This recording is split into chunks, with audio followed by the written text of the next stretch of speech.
Magic.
essential values of our society, which has manifested in perpetual warfare, corruption, oppressive laws, social stratification, irrelevant superstitions, environmental destruction, and a despotic, socially indifferent, profit-oriented ruling class, is fundamentally the result of the collective ignorance of two of the most basic insights humans can have about reality: the emergent and symbiotic aspects of natural law. The emergent nature of reality is that all systems, whether it is knowledge, society, technology, philosophy, or any other creation, will, when uninhibited, undergo fluid, perpetual change. What we consider commonplace today, such as modern communication and transportation, would have been unimaginable in ancient times. Likewise, the future will contain technologies, realizations, and social structures that we cannot even fathom in the present. We have gone from alchemy to chemistry, from a geocentric universe to a heliocentric, from believing that demons were the cause of illness to modern medicine.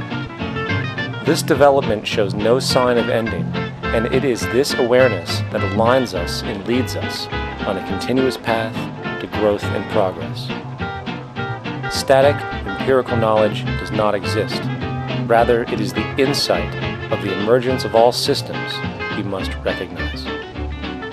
This means we must be open to new information at all times, even if it threatens our current belief system and hence identities. Sadly, society today has failed to recognize this, and the established institutions continue to paralyze growth by preserving outdated social structures.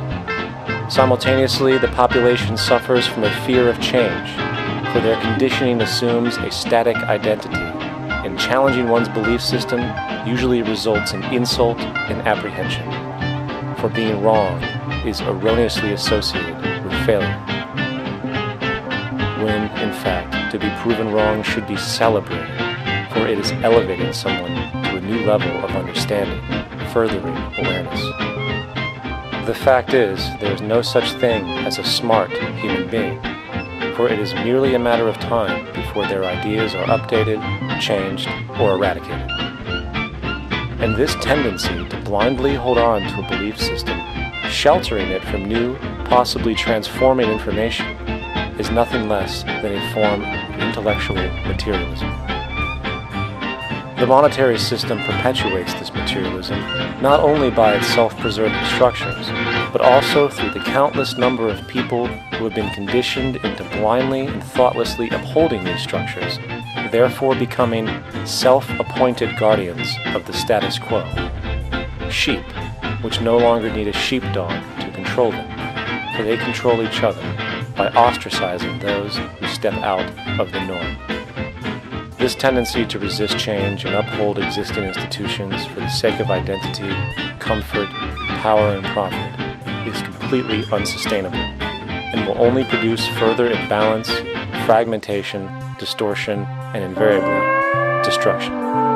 Bruno represents the point in our culture where science and mysticism were allied. They were both attempts to find out what the hell is going on in this universe by experimental method and by trust in the ability of the individual to figure out what the hell is going on just through the method of experiment.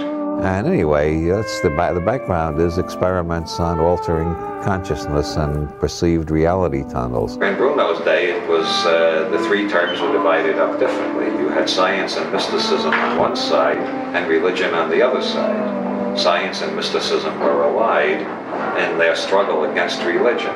Science and mysticism were both based on experience, and they were both based on respect for the individual. The idea of science and mysticism was go out and discover for yourself. Find out what works. Find out how the universe is actually structured and how you relate to the structure of the universe. And so there were basically two areas of scientific exploration, the external and the internal. But they were both pursued by the same method, the experimental method. Clean, unlittered yard. The exterior has been painted with ordinary, good quality house paint. Light painted surfaces reflect heat, and the paint also protects the wood from weathering and moisture damage. Let's watch the test now and see what happens under atomic heat.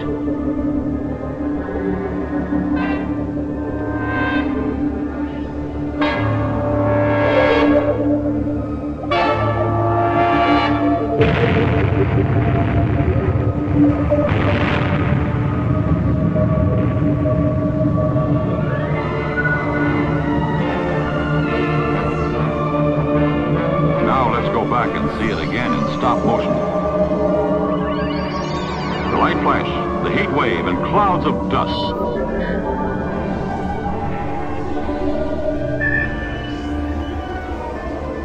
Keep your eye on the house on the right.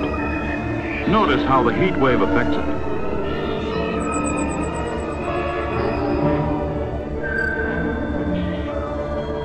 There's the fire starting in the trash surrounding the house. Now it spreads to the house itself.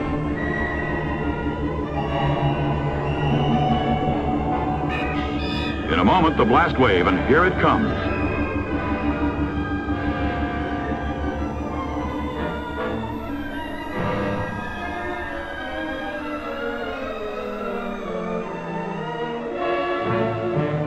The house on the right is the first to ignite. The trash serves as kindling for the dry, weathered wood.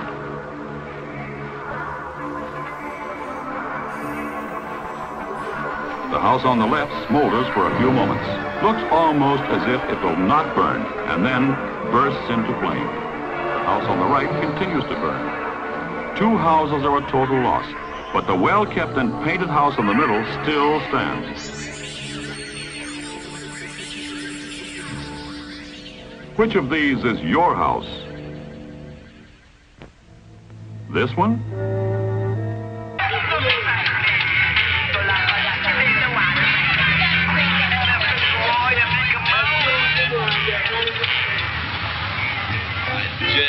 Dread.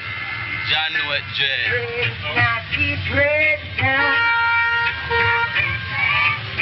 Dread. I know it, man. Tell you.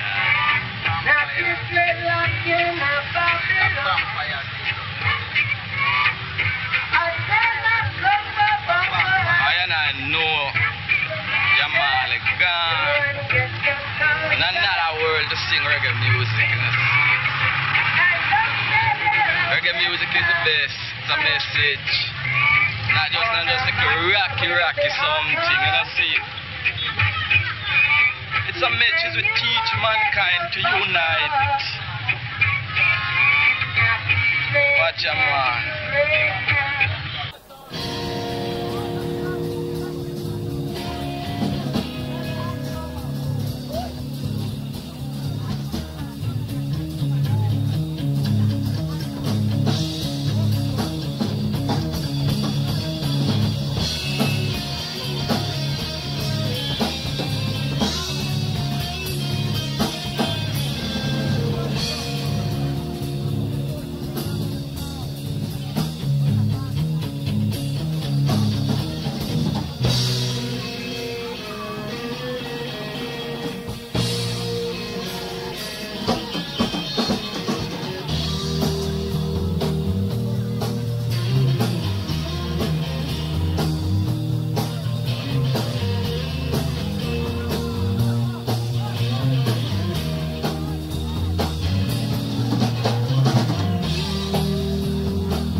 making hash brownies and how to trim.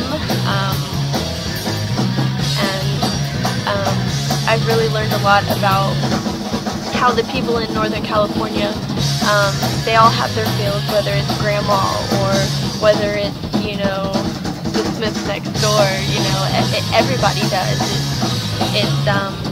It's kind of like the social norm around here in the mountains, it seems. Everybody works with cannabis in some way. It's how they make their living.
They're gonna say, we who accept herb is important, but herb is more important to the people who don't accept it yet, because that is the reality. I mean, it's not so well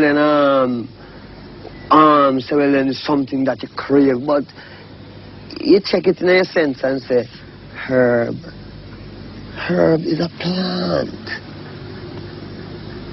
I mean, herbs are good for everything.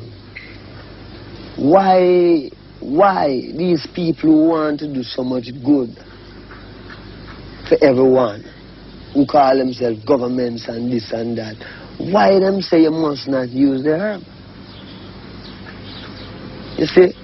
And we check that and we can't find, we just see them just say, no, you mustn't use it because it make you rebel.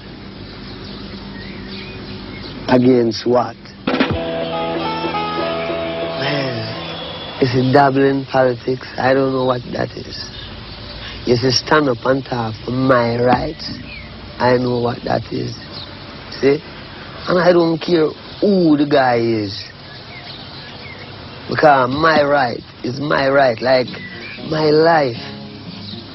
You know? All I have is my life. One of the greatest relief I get from pain is from marijuana brownies made by a women's collective, people with muscular dystrophy, post-polio syndrome, AIDS, cancer, and a few other problems that are very clearly and obviously helped by marijuana brownies. And when this federal government announces that they've canceled the 10th Amendment and the states have no right to legalize anything that the federal government is against, I am naturally furious. They're threatening me with a life of steady pain until I die. That's what they're threatening me with. Of course I'm pissed off at them. And it's not just for my own sake, but it's for the sake of all the AIDS patients, all the cancer patients, all the other people who are, for whom life is bearable because they can get some marijuana in one form or another. It is one of the best painkillers known, and it's non-addictive, and it has an extra added benefit, the high, which is what the SOG is afraid of. They don't want anybody to get high because people who are high get happy, and people who get happy get ambitious and uppity and rambunctious. And they want everybody